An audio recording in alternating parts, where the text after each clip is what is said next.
Translational control of gene expression in eukaryotes is something that's going to take place in the cytoplasm.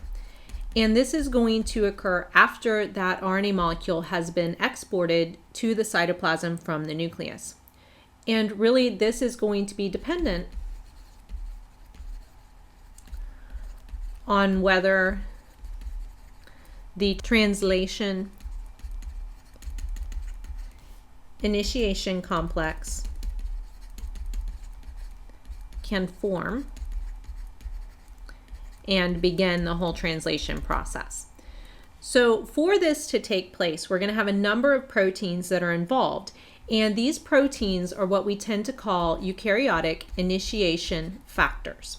And so there's a whole collection of these, but one of the most important ones or key initiation factors that is discussed is eukaryotic initiation factor number 2. And this particular one is important for determining whether that complex is going to be able to begin this whole process or not. So this initiation factor 2 has two different forms. And so there is a form that is phosphorylated and there's a form that's not phosphorylated. So if we look at both of those, one of them gets a phosphate group added, one of them does not. The important thing here, or the significant thing right here, is when it is phosphorylated, there is no translation that occurs. And so this is going to be because the whole initiation complex cannot be released from the initiation factor number 2. When it is not phosphorylated down here, then we get translation.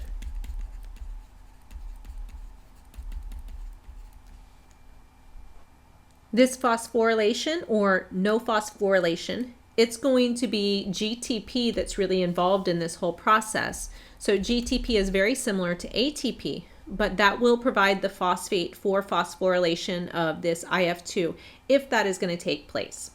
Okay, so if we do not have a phosphorylated IF2 and we're able to get initiation of the translation process, then the end result of that should be a polypeptide that's produced from that coding sequence in the mRNA molecule.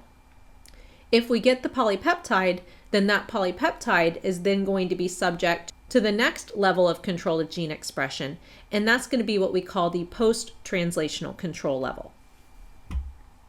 So this last level of regulation, the post-translational control, this is after we actually get production of the polypeptide. And what this level is going to involve, it's very protein specific, but we can have a lot of chemical modifications. Can involve things like phosphate groups,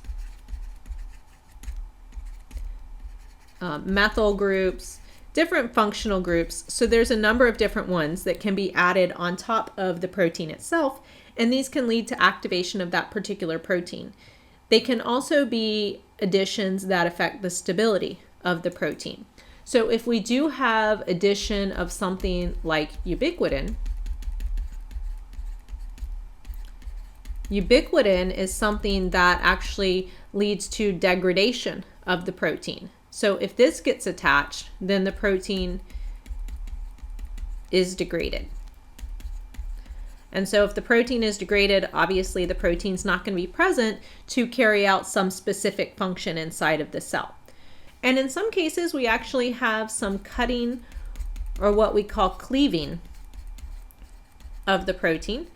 And this might do either of the things that we've already talked about. This could be something that actually activates or stimulates activity of the protein. It could also be something that leads to a breakdown of the protein. Another thing that's important would be targeting of the protein.